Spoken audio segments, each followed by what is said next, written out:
श्रीखंड के साथ। अब आप कहोगे सर श्रीखंड ये क्यों लाए, इसके पीछे का मेजर रीजन क्या रहा। ये श्रीखंड, अरे तुमने खाया है कि नहीं खाया, पहले तो मुझे कमेंट सेक्शन। कॉर्नस्टार्च है मेरे पास में, अभी व्हीट फ्लोर नहीं था तो मैंने कॉर्नस्टार्च ले लिया, अवेलेबिलिटी में जो था उसको ले लेते हैं। जैसे घर पे मम्मियाँ क्या करती हैं, सबसे पहले व्हीट फ्लोर मिलाती हैं, हम भी थोड़ा सा कॉर्नस्टार्च यहाँ पे लेते हैं। एक्चुअली मैं अब इसको एक फ्लोर ही समझ सकता मतलब, और कैसे वर्ड इक्वेशन और फॉर्मूला इक्वेशन सब अलग अलग होती है, किस तरह से न्यूमेरिकल सिम्बोलेशन में भी इनको कॉम्बिनेशन रिएक्शन के बारे में, किसके बारे में, कॉम्बिनेशन रिएक्शन, नाम से ही समझ आता है जोड़ना, कॉम्बिनेशन। जब लेक्चर की शुरुआत करते हैं हम आज हमारे प्यारे और बहुत ही अच्छे, आप देख सकते हो, हमारे श्रीखंड के साथ। अब आप कहोगे सर श्रीखंड ये क्यों लाए, इसके पीछे का मेजर रीजन क्या रहा।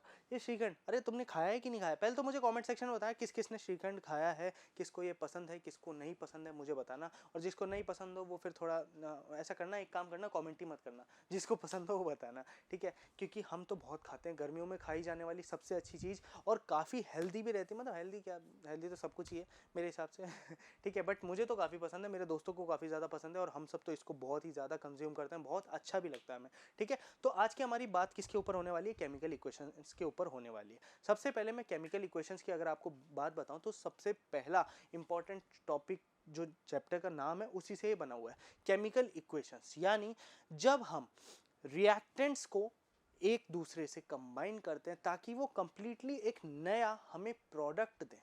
रिएक्टेंट्स का कॉम्बिनेशन जब हमें एक पूरा का पूरा प्रोडक्ट देता है तब वो बनती है एक प्रॉपर इक्वेशन।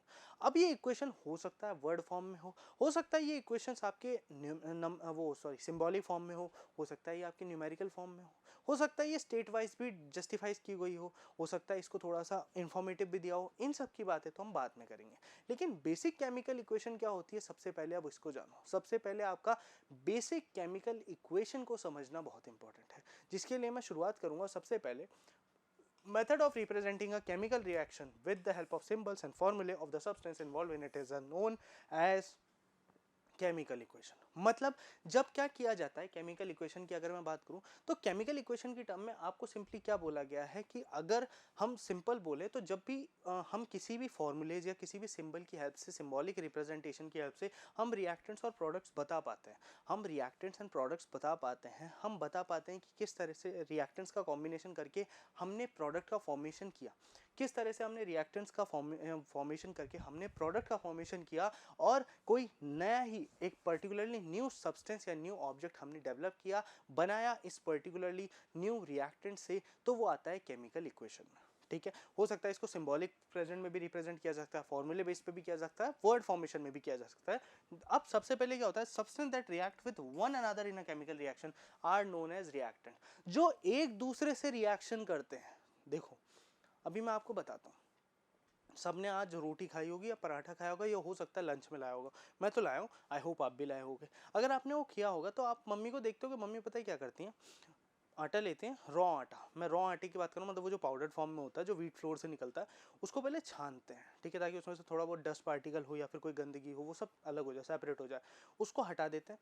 फिर उसमें थोड़ा सा पिंच ऑफ सॉल्ट डालते हैं, थोड़ा सा सॉल्ट डाला जाता है, फिर उसको हल्के हल्के पानी, मतलब हल्का हल्का पानी डालते हैं, उसको गूथा, हमारे यहाँ तो गूथना बोलते हैं, मतलब उसको एक तरह से बीट किया जाता है, ऐसे ऐसे करते हैं उसको, फिर बॉक्सिंग करते हैं। मैं तो ज़्यादा मैं बनाता हूँ ना तो मैं बॉक्सिंग करता हूँ, यूँ करा धम, यूँ करा धम, बॉक्सिंग करी। अब वो जो रॉ आटा था अब वो प्रॉपर खाने के काम में लिया जा सकता है। मतलब यहाँ पे रिएक्टेंट्स क्या क्या हुआ है, सॉल्ट, व्हीट फ्लोर, वाटर, इन तीनों के कॉम्बिनेशन से आपका एक प्रॉपर व्हीट, मतलब मैं क्या बोलूँगा इसको यार, डो, व्हीट डो जो आपका प्रिपेयर्ड हुआ, और इसी की वजह से आप क्या टॉर्टिला या फिर रोटी को खा पाए, ठीक है। रोटी को इंग्लिश में टॉर्टिला कहते हैं जहाँ तक मुझे याद है, ठीक है। टॉर्टिला बन पाया, टॉर्टिला बनने के पीछे का मेजर रीजन क्या रहा, मेजर रीजन यही रहे ये तीन रिएक्टेंट्स। कौन रहे ये तीन रिएक्टेंट्स। अब लेकिन प्रोडक्ट यहां से क्या फॉर्म हुआ, जो नया सब्सटेंस फॉर्म्ड हुआ केमिकल रिएक्शन में वो हमारा प्रोडक्ट था। मतलब इन तीनों की कंडीशन में आपका प्रोडक्ट कौन सा था, इन तीनों की कंडीशन में आपका प्रोडक्ट था आपका गुथा हुआ आटा।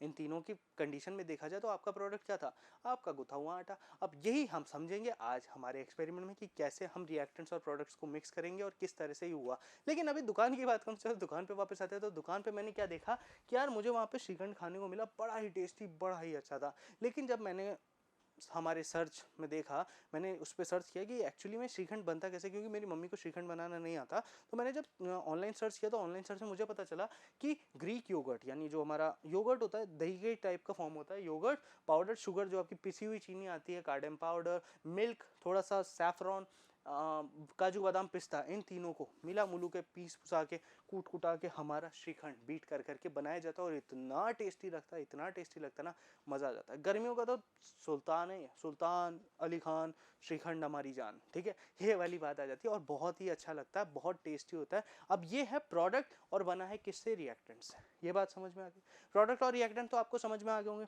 चलो अब हम भी ज़रा कुछ रिएक्टेंट्स लेते हैं और उनसे प्रोडक्ट का फॉर्मेशन करते हैं। आ जाओ मेरे साथ, देखते हैं कि कैसे रिएक्टेंट से प्रोडक्ट फॉर्म होता है। आ जाओ। अभी देखो मैं आपको क्या दिखाने वाला हूँ, मैं आपको रिएक्टेंट्स की हेल्प से प्रोडक्ट का फॉर्मेशन दिखाने वाला हूँ। जहाँ पे मैं लूँगा थोड़ा सा हमारा, ये आप देख सकते हो, थोड़ा सा मैं पहले लूँगा कॉर्न, ठीक है, कॉर्न स्टार्च है मेरे पास में, अभी व्हीट फ्लोर नहीं था तो मैंने कॉर्न स्टार्च ले लिया, अवेलेबिलिटी में जो था उसको ले लेते हैं। जैसे घर पे मम्मियाँ क्या करती, सबसे पहले व्हीट फ्लोर मिलाती हैं, हम भी थोड़ा सा कॉर्न स्टार्च यहाँ पे ले लेते हैं। एक्चुअली मैं आप इसको एक फ्लोर ही समझ सकते, मतलब फ्लोर ही समझ सकते हैं, बट ये अलग टाइप का रहता है तो थोड़ा सा ही लूँगा मैं, यहाँ पे ज़्यादा नहीं लूँगा। और मुझे इसमें मिलाना होगा थोड़ा सा सॉल्ट, वाह धुआं धुआं कर चुके हैं। अब मैं इसमें मिलाऊंगा यहाँ पे थोड़ा सा सॉल्ट, हल्का सा, ज़्यादा नहीं बट थोड़ा सा। मैंने यहाँ पे टिंचर पे अपने हाथ पे थोड़ा सा लेके सॉल्ट इसमें ऐड कर दिया। सॉल्ट ऐड करके जिस तरह से नॉर्मली हमारे घरों में रोटियां बनती होंगी, जो आपने कभी नहीं बनाई होंगी बट मुझे तो बनाना आता है तो मैं देख सकता हूँ।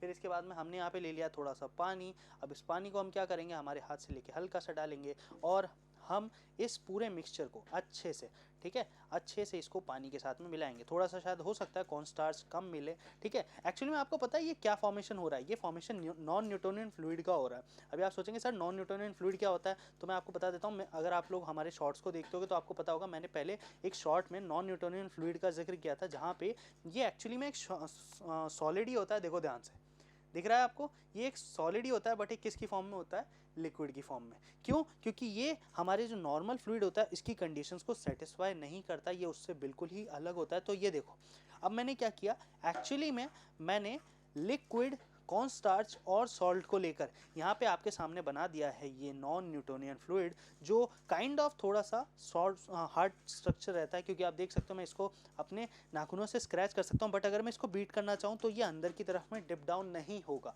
और ये वाली कंडीशन आती है जहाँ पे मैंने क्या किया, मैंने हमारे रिएक्टेंट्स की हेल्प से अब यहाँ पे एक पूरा प्रॉपर, आपको टाइट नहीं है बट ये नॉन न्यूटोनियन फ्लूइड की कंडीशन में आ जाता है, एक प्रॉपर प्रोडक्ट आपके सामने पेश किया। जैसे कि आपने श्रीखंड के स्ट्रक्चर में भी देखा था हम किस तरह से उसको बनाते थे, वैसे ही यहाँ पे नॉन न्यूटोनियन फ्लूइड को भी हमने फॉर्म कर लिया है। हाँ बच्चों, समझ में आ गया किस तरह से रिएक्टेंट्स ने मिलकर प्रोडक्ट का फॉर्मेशन किया, इतना तो आपको समझ में आ गया। इसमें तो किसी को भी कोई दिक्कत नहीं होनी चाहिए, होगी भी नहीं, ठीक है, मुझे पता है तुम लोग बहुत समझदार हो। चलो, जैसा मैंने कहा था, स्टाइलिश मेरे से एक बार कभी ना गिर ही जाता है, कभी कभी हो जाती गलती यार, हम गलती तो इंसान है, गलती नहीं करेंगे तो कौन करेगा। चलो, अब रिएक्टेंट और प्रोडक्ट तो आपको समझ में आ गया क्या हुई बात, ठीक है। अब हम समझेंगे बहुत ही इंपॉर्टेंट कंसिडरेशन, जहाँ पे अब हम केमिकल इक्वेशंस को अच्छे से समझेंगे कि एक्चुअली में होती क्या है, किस तरह से जस्टिफाइड होती है और कैसे वर्ड इक्वेशन और फॉर्मूला इक्वेशन सब अलग अलग होती है, किस तरह से न्यूमेरिकल सिंबोलेशन में भी इनको लिखा जाता है।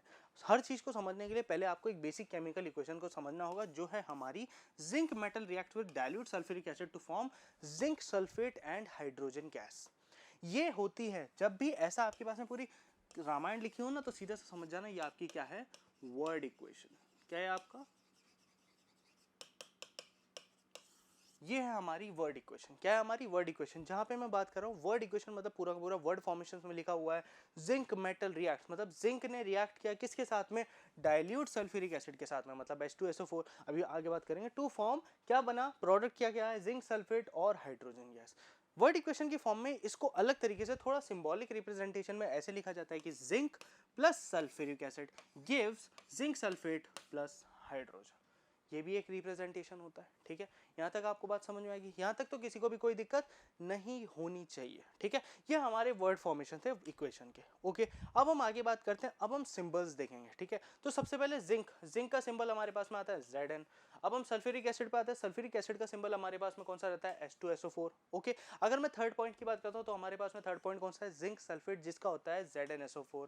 ये इसका सिंबॉलिक रिप्रेजेंटेशन होता है। फिर हम हाइड्रोजन की बात करें, आपको पता है सिंगल स्टेट में नहीं रहता हाइड्रोजन, हाइड्रोजन हमेशा डबल मॉलिक्यूलर बॉन्डिंग में ही रहता है, H2 में ही रहता है, तो वो H2 में आ गया। ओके नाउ ये तो थी वर्ड इक्वेशन। वर्ड इक्वेशन से आपने सिंबल देखा, अब सिंबॉलिक इक्वेशन भी तो देखनी होगी ना। तो इसकी जो सिंबॉलिक इक्वेशन आती है वो कुछ इस टाइप से आती है, जिंक। अब हमने जहां जहां पे वर्ड फॉर्म लिखे थे सेम सिंबल्स प्लस हमने अब बस रिप्लेस कर दिया वर्ड को विथ सिंबल्स। सिंबॉलिक रिप्रेजेंटेशन में ही पूरी सिंबॉलिक इक्वेशन में आपको दिखाऊंगा। Zn प्लस H2SO4 गिव्स यानी equal is equal to zinc sulphate plus hydrogen. अब यहाँ पे आपको ये तो समझ आ गया कि ये आपके क्या है, एक पूरी प्रॉपर इक्वेशन है, ठीक है। लेकिन इनमें रिएक्टेंट्स कौन से, प्रोडक्ट कौन सा, तो देखो LHS साइड पे जो भी रहता है इक्वल या फिर जो सिंबल होता है इसके इधर की साइड वाले लेफ्ट हैंड साइड वाले आपके रहते हैं रिएक्टेंट्स। क्या रहते हैं, रिएक्टेंट्स। और इनसे मिलकर जो भी बना होता है राइट हैंड साइड पे, ये राइट हैंड साइड पे और ये लेफ्ट हैंड साइड का तो आपको मैंने बता ही दिया। जो राइट हैंड साइड पे रहते हैं ये हमारे क्या रहते हैं, हमारे प्रोडक्ट रहते हैं, और जो लेफ्ट हैंड साइड पे रहते हैं ये हमारे रहते हैं रिएक्टेंट्स। क्या रहते हैं, हमारे रिएक्टेंट्स। ये बात आपको समझ में आ गई।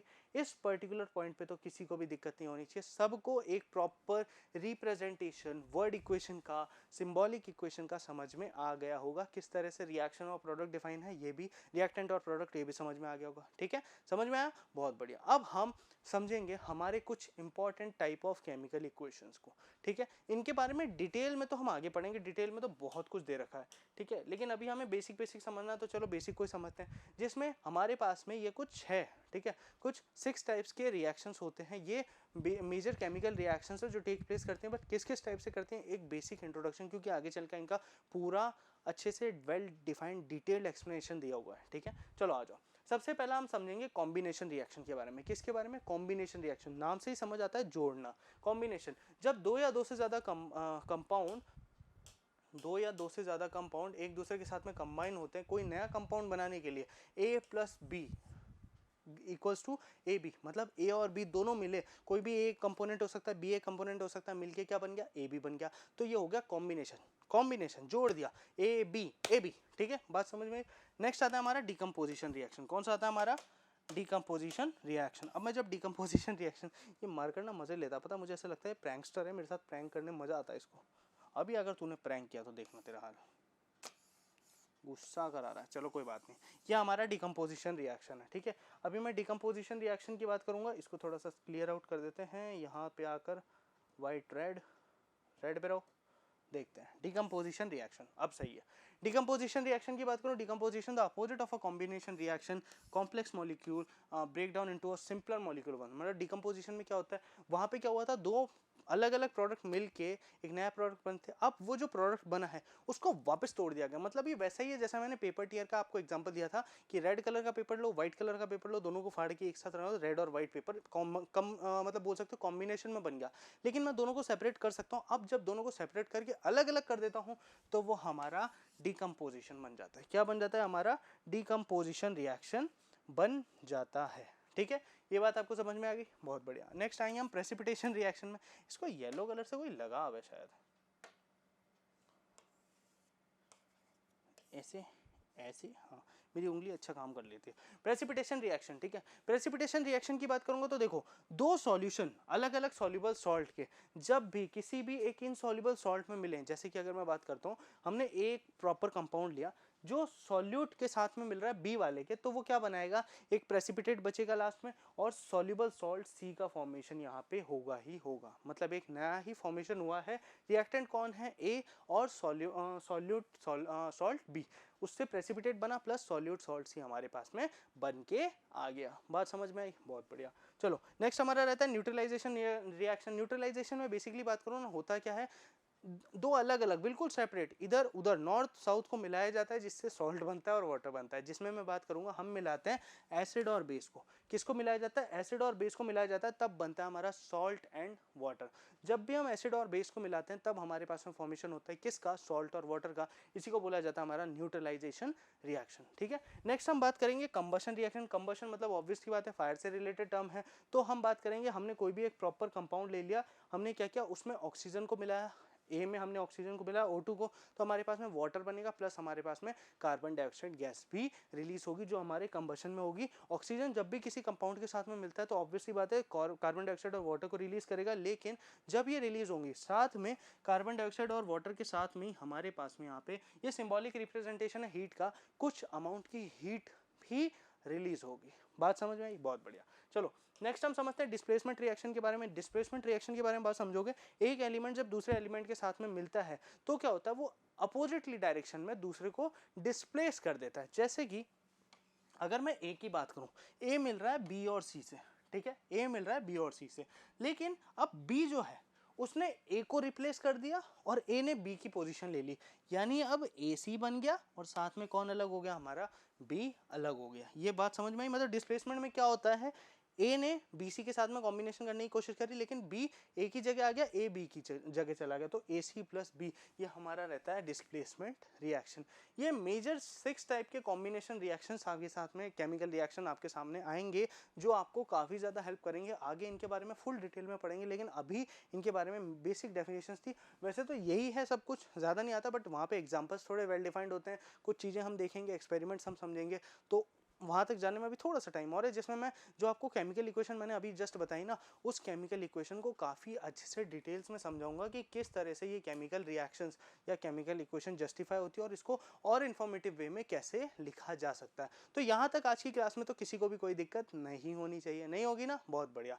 तो विद दैट नोट मैं आप सभी को बोलता हूँ कि अब नेक्स्ट लेक्चर से बिल्कुल ध्यान लगाना चालू कर देना। अगले जितने भी लेक्चर्स आएंगे काफ़ी इंपॉर्टेंट रहने वाले हैं, काफ़ी हेल्पफुल रहने वाले हैं, और मेरे साथ बने रहना नए लेक्चर्स में, नए कॉन्सेप्ट्स में, नए वीडियो में, नए एक्सपेरिमेंट और नए एग्जांपल्स के साथ। तब तक के लिए मिलता हूँ आपसे। गुड बाय, टेक केयर, सी या।